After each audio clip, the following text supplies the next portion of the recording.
Alright everyone, it's time to talk about Trump again. This time some reservations that I have about what he's been doing. All in all, it's sort of a three-way split. On some issues, the wrong thing is being done, but I can't blame Trump because it's Republicans in Congress in the case of the border wall and the judiciary in certain cases that are really the ones stonewalling progress. So those things, you can't put the blame at Trump's feet for not having a border wall all scoped out and ready to build because other people within his party refuse to fund it, and he can't really do anything about that. He would have to try to allocate the money himself, I guess, do some sort of weird legal maneuvering. Wouldn't even be worth his time. It's easier to just wait him out, see what happens, and then browbeat them in the public square if they refuse to fund it. Say, oh, people voted for a wall, and all these other Republicans won't give you a wall. I'm going to compile a little list, put it out there, and you can change your voting habits. Maybe we'll see what happens. It'd be really funny if he went after his own party. Then there are things that Trump is doing that I agree with. For instance, going after some of the gun control within the country. He's given his moral support, although it hasn't gotten to his desk yet, on things like repealing Obama's ammo-related regulations, which never made sense. It's a clear attack on the Second Amendment. Things of that nature. The Hearing Protection Act, I think, is important. Although I think we here in Vermont already struck down our ban on suppressors last year, if I remember correctly. So it doesn't affect us. We now have fundamentally zero gun control in the state of Vermont, which is great because it's basically a hippie state. It's far left, and yet we're the most pro-gun of all states. It's like shall issue, no restrictions on carrying firearms. Nobody cares if you have an uber-duber scary assault rifle or anything like that. Nobody fucking cares. Because it's small-town America and we don't really have gun crime to speak of for the most part. We have more of a meth problem and a heroin problem at this point than we do a gun problem. And then there are things that Trump is doing that I don't agree with. Very early on when he suggested reopening CIA black sites, that was a big one for me because that's like Bush-era bullshit.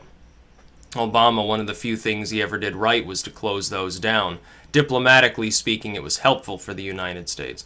You can say, oh, well, we need to extract information from suspected terrorists. Yes, but that's suspected individuals. You're not making any allies by taking in some person who you suspect of wrongdoing, even if they're not a citizen and thus protected by our Constitution, and then torturing them in some, unlisted CIA black site. Like you're a member of the... I mean, what do we stand for as a nation if we're going to act like the Russian mafia or something like that? It just doesn't make sense to me. Flag burning. He came out, and I realized that was a slap at Hillary Clinton, who had her own flag burning quote from years before. I do realize that. Some people jumped down my throat on that token.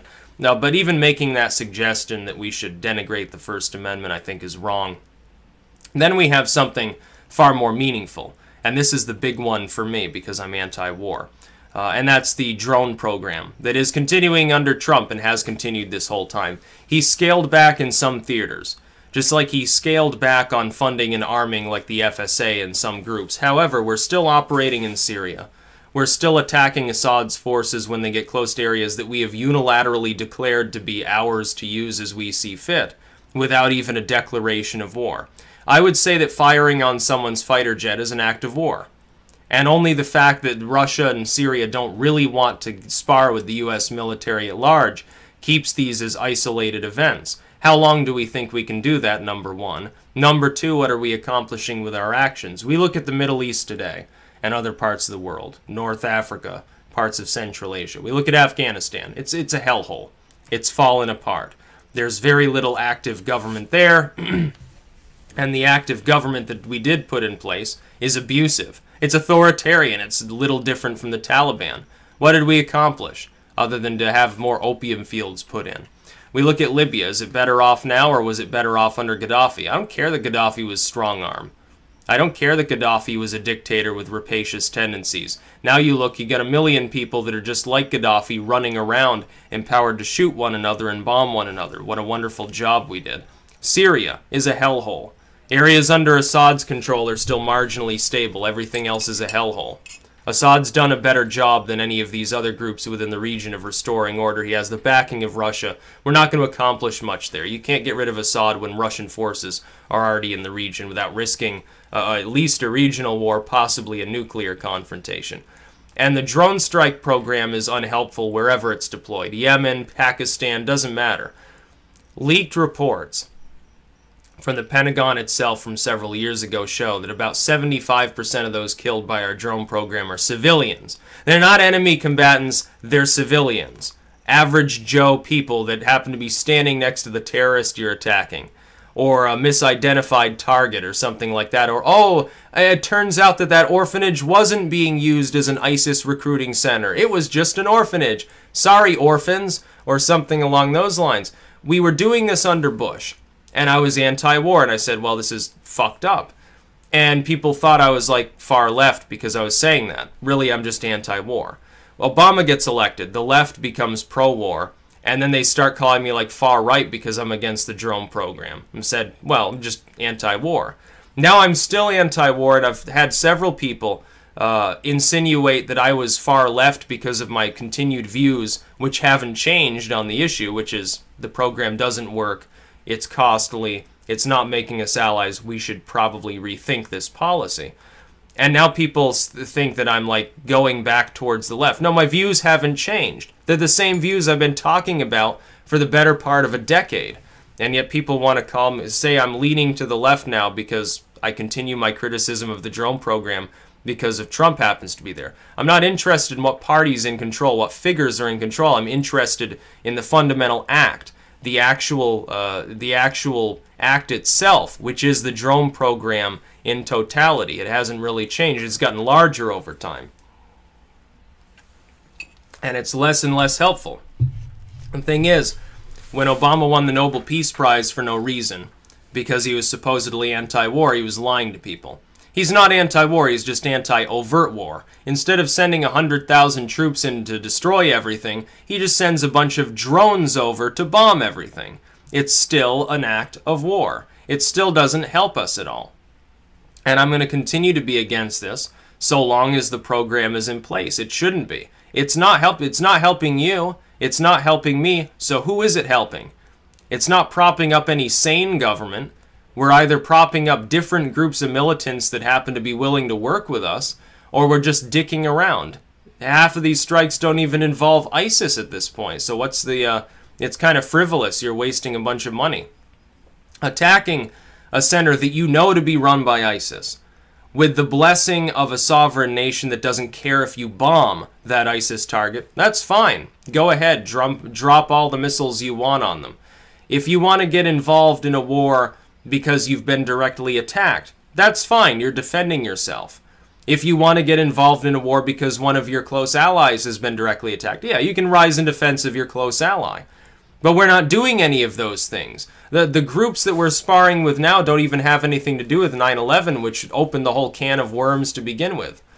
Everyone was so mad they didn't care that domestic surveillance crawled out from under a rock to latch itself onto our jugular and start vampirizing our entire way of life. They didn't care that the police suddenly started looking like a military force. They didn't care that we were bombing the wrong people because they were angry. And it's continued ever since. We allowed this problem, now we need to stop it. And we're not stopping it by sitting by as partisans and saying, oh, well, the drone program's okay now because Trump is president. I'm not going to say that. I'm not going to exonerate him at all. In fairness, he has scaled back approval of groups like the FSA. He has scaled back our involvement in trying to help these groups, which is better than before, but it's just the first step on the road to sanity. Instead of being totally insane, we're now only 80% insane. Okay, we're improving. Administer more antipsychotics because DC certainly needs them. That's what Trump ought to be doing. Nobody elected, none of Trump's fans wanted him to be a pro-war president. And these are acts of war. And don't make the same mistake that the Democrats did with Obama, which is give Trump a pass on the program and say, well, it's not really war because it doesn't involve many U.S. forces and because we don't hear about it constantly from the corporate media. Just because you don't hear about it because a drone strike, unless it hits a crowded hospital, is less newsworthy than an invasion by 10,000 men, doesn't mean it's not happening. It's been happening for years. The Democrats were too ignorant to acknowledge it. They didn't want to admit that bombing another country without sending ground forces in is still an act of war. In fact, it's a bigger act of war in today's day and age. In the modern era, because of the nature of technologically sophisticated warfare, you don't even have to get anywhere near your target. You can kill them from 100 miles away quite easily.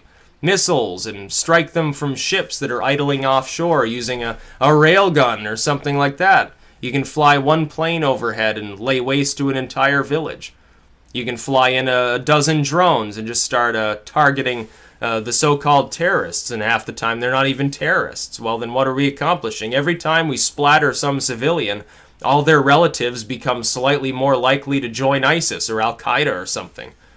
You know, so unless you intend to kill everybody in the region, in which case I guess you don't have a problem, other than you get sanctioned by the entire rest of the world, unless you intend to do that, these targeted strikes are going to do nothing. We've been doing it all along for a decade. Has ISIS declined? No, it's been growing the whole time. Has Al-Qaeda declined? No, not really. They just got eclipsed by ISIS because ISIS is so much more barbaric and carries out more attacks in the West as well because they've managed to infiltrate most of Western Europe. That's why you hear less about Al-Qaeda. Has Boko Haram declined? No, not seemingly. You know, any day now they could kidnap another 1,000 schoolgirls and sell them into sexual slavery. All these other groups, all of the jihadi groups that exist in the world are on the rise, or at least stable, because of our inept foreign policy. And keep in mind, the sort of drone-based warfare that we see now was built first. Its primordial form was under Bush. And Bush was incompetent. He was inept. He didn't know how to govern a country, let alone run a foreign policy. He was stupid. Not dumb, but very, very stupid in a strategic sense. Obama was inept. He himself claimed total ignorance of what the NSA was doing. He maintained total ignorance throughout his whole presidency. Whenever something happened, they could implicate him as being corrupt. He said, "Oh, I didn't know until the media told me. I read about it in the newspapers. I'm a do-nothing president, people. All I do is fucking play golf. I don't know what the hell is going on in the country. Screw off. I'm going back to Hawaii to eat more pineapples," or something like that. That's what Obama was inept and corrupt. Both of these people were. So when Trump continues this program, he's continuing a program that primarily was built by people who were incompetent. That's not the hallmark of the Trump that people wanted to elect. They want Trump, the effective leader. Trump who is capable of making independent decisions and scaling back policies that don't work, doing a 180 if necessary. That's the kind of Trump that people really want. They want the charismatic Trump that says, no, it's going to be hard, but we're going to do it anyway. They want sort of the vaguely Eisenhower-esque Trump. They don't need Trump who will work with the neocons on healthcare while ignoring everything else. By the way, McConnell is dead anyway. Good riddance. That's the kind of Trump they need. So I have my reservations about him. I'm still rating him higher than Bush or Obama. But that's not a high threshold to get over. That's not something to celebrate about. This is a dark blot so far on Trump's presidency. Now, he can do a 180 tomorrow. He can say, okay, I'm telling people I ideologically oppose stuff that doesn't work. So I'm going to get together with like the chiefs of staff and stuff and some members of Congress, and we're going to hammer out something that works better and try a new strategy. He could do that tomorrow. And if he does that, hooray, he gains a few points in my book. And it's not like he doesn't have redeeming qualities. Gun control. Great president on that so far. I applaud him for at least trying to work with Congress to get a border wall built. He, and I predicted this, has gone back. Supposedly, according to some of his core fans, he went back on parts of his immigration message. What I say is just he's fulfilling what he actually said he was going to do. He never said he was going to mass deport 10 million people. You were misconstruing what he said. I was right. You were wrong. Get over that fact. I support him on that because I don't want to see random children deported back to Central America or whatever. It's just not necessary. It's not pragmatic. It won't work. But then you have this. The drone program is a big sticking point for me. That and domestic surveillance are two of the most major issues that I actually care about. And Trump so far has done very little on these issues. In fact, I haven't really heard him talk about domestic surveillance. He's constantly having meetings with like the FBI, the CIA, the NSA. It looks like it's going to expand further. We don't need that. It doesn't keep us safer. It's not helping anybody. The former head of the NSA openly admits this. Why don't you listen to him for a change? At least he was half competent. He was reigning over the friggin' agency, and even he's telling you it can't work. So I'm just going to listen to him. That's about all. Peace out.